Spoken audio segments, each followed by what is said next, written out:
of all, Giovani Leoni, what can you tell us? That the clubs have agreed a deal, but he hasn't signed for us yet. So the moment when he signs for us, I can go into more detail. And the other one is, of course, the answer you always get from me. Are you able to talk about that a little bit more broadly, though, and say what expectation you have of possibly getting hold of Mark Gay? No. No, because he's not our player. And unfortunately, he was the captain of the team where we lost against last Sunday. So, no, if you want to have any talks about him, you should go to Palace, to Glasner, and ask him his opinion about him. Well, obviously the focus is on the start of your title defence now. So how ready do you feel you and the squad are now going into the start of the season? As ready as we can be. So I think I've emphasised last week on the fact that we've lost 3 or 4 starters, and unfortunately Ryan Gravenberg was not able to play last week and is not able to play this week. So that means that if you exclude the goalkeeper from the 10 outfield positions, 5 were different than the main starters we had last season. And if you then look the quality we bring on the ball, I'm very happy with that. Without the ball, it's 8 out of 10 times, also very good. But the aim at this club is not 8 out of 10 times, it's 10 out of 10 times. And that is the fine-tuning we still need to find defensively. And that went in pre-season one time better than the other one. Up against Bilbao, I was really pleased with our defensive performance, because we didn't give away any chance at all, I think, out of open play. But we did concede 2 set pieces. Against Palace, we conceded, the main chances we conceded were when we lost the ball ourselves. So it's been ups and downs, where the downs were not so low, but I think there is the main part for us still to improve, which is normal. I think for everyone in pre-season, it's normal that there's still room for improvement, let alone if we not only lost 3 or 4 starters, I think we've lost 5 to 6 players that played quite a lot of minutes for us last season, and we brought in 4 new ones. So then it's normal that there's a little bit of adaptations, but we are definitely ready for the league to start. And taking all that into account, given what you achieved last season and how difficult it is to go back-to-back with Premier League titles, what are your expectations for the season? Yeah, but the reason why that is so difficult lays mainly in the fact that there are so many competitors that can also win the league over here. So to win it once is already very special, let alone if you can win it twice in 3, 4, 5 years, or as we did twice in 5 years, and City did even better than us in the last few years. So that's unbelievable if you're able to do this in this league. And probably this year it's going to be harder than every year before, because every team brings in new players, but our main competitors definitely did as well. Thank you. Arne, in that regard, obviously this time last year you had a huge challenge ahead of you with coming to a new league, starting at a new club, replacing Jurgen Klopp, everything that went with it. Is this season, in your mind, even personally for you, an even bigger challenge than this time last year? No, you forget to mention that you take over a team and you only have 2 weeks to prepare, because there was a Euros and a Copa America. I think every season has its own challenges. So last season it were the challenges you were just talking about. This season the challenge is that we've lost many starters, and we tried to bring in, or not try, we've brought in very good and talented players again as well. And the challenge is always not only yourself but also the teams you face. Now we're starting with Bournemouth, which was last season probably the most intense team in the league. And I mean in terms of running, and also in the playing style, but that goes hand in hand. And then afterwards is Newcastle and Arsenal, so that sums up this league, I think, and the challenge we have. What do you expect from Bournemouth on Friday? What I just said, intense. They made it really difficult for us last season. We beat them 3-0, where you feel like, what is he talking about difficult? But if you look at the game, they had the first big chance of the game. They scored a goal, which was fractionally offside. And then we 3 times, I wouldn't say counter-attacked them, but we were very fast in moving the ball from back to forward. And all of a sudden at halftime we were 3-0 up. And then I thought, wow, which I always thought when I was playing manager in Holland, this is going to be 4-5-6-0. But the mentality Bournemouth showed in the second half, they just kept on going, and that's the mentality they had throughout the whole season afterwards as well. So they also lost some players. They also brought in good new ones, as they've shown in the last few years, that they can always bring in good new players. So, and away it was even more difficult for us. So, very good team, good manager, and a challenge for us on Friday. But looking forward to it, because the evening game at Anfield is something everyone is looking forward to, I think. Hi there, Arne. Your defensive record last season was absolutely incredible. In the pre-season so far, I know you haven't been particularly happy with some elements of it.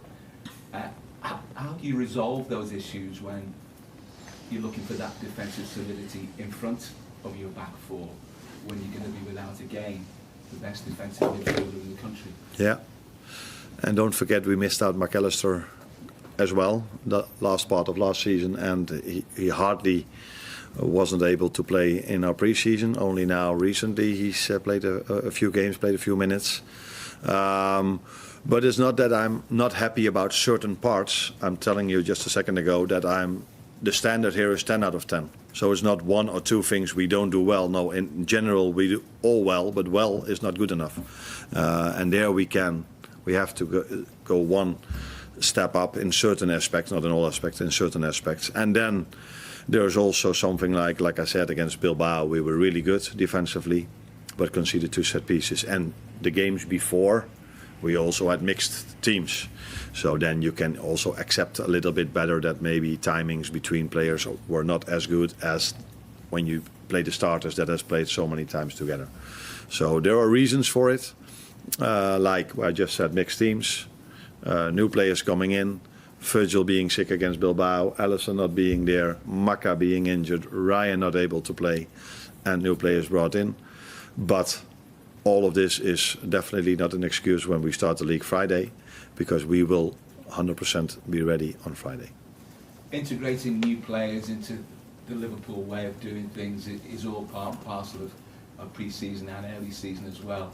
And a lot to like about Jeremy Frimpong, what we've seen of him so far. Played really well at Wembley in parts, but he's a different type of fullback to Trent Alexander-Arnold, who was a complete one-off, and a different type of fullback to Conor Bradley. And do you have to sort of try and make sure that somebody as adventurous as Frimpong is with his dribbling, that he doesn't impinge on Mo Salah's sort of ability to get into those key areas and kind of new to his effectiveness?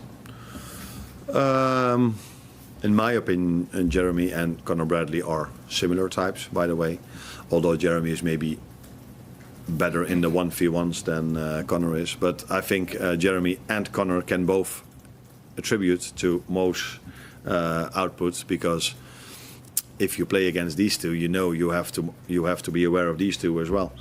So it normally gives Mo even more space to get the 1v1s, because if we isolate Jeremy in a 1v1, it's difficult for the other team, and if we isolate Mo in a 1v1, it's difficult for the other team as well.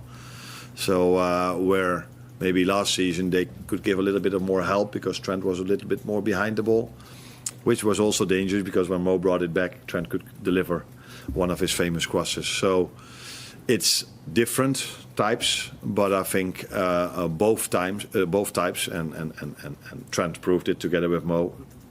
Trent brought the best out of Mo, and I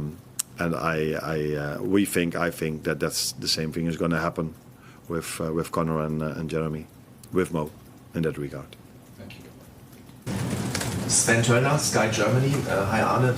Talking about Florian, still a young guy, first time away from home, one of the biggest clubs in the world, that enormous transfer fee on his back. How's he handling all that on and off the pitch? Yeah, he might be young, but he already won a lot. So I don't think factually we can see him as a young player, but in terms of his experience that he's already having, I don't see him as a young player. He won the league in Germany, won the cup, played for his country numerous times. And apart from that, his mentality is is maybe his biggest strength, and that says a lot, because if you see him play, you're like, are you serious? Because he's so creative, but how mentally strong he is, and he doesn't get distracted at all by a transfer fee or anything else. So I think good players always find a way to play well in good teams, and he is a good player and he plays in a good team. He doesn't need any help of yours? Yeah, he does, like all the others. But we have a very good player care department, so I'm not looking for houses together with him or these kind of things. But on the pitch and on the training ground and in videos, he needs help for him to understand the way we want to play. That's not 180 degrees different than Xabi Alonso. The system is different, but we want to be intense. Xabi Alonso wanted to be intense. He liked to dominate the position. Xabi would try to bring him in positions we want to try to bring him in. So a lot of things are the same for him. But it's true, he has to adjust to England, to the league, to the intensity, and to his new teammates as well. But I think if you saw the games, his adjustment went quite well. Better than even expected, and we already expected a lot. Hi. You mentioned Grunberg earlier. He was one of your regular fixtures last season. He played such an important role. You didn't have him last week. You've not got him this week, and you just have a certain set of skills that maybe other players in the team don't have. So how do you think you missed him last week in terms of defensive parts of the game, and how do you sort of compensate for that with not being here this week as well?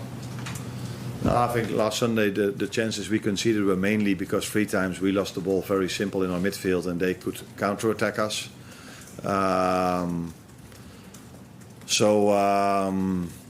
Yeah, you could say Ryan is always taking really good care of the ball over there, but players, Ryan or anyone else in our team, can lose the ball. So in that sense, I'm not sure how much we missed him last Sunday, but it's clear that Ryan has had a big impact on us last season. And it's quite... Now, it's not funny, but I can find another word that probably everybody's forgotten how he got his suspension. He got 2 yellow cards, the first one for a dive.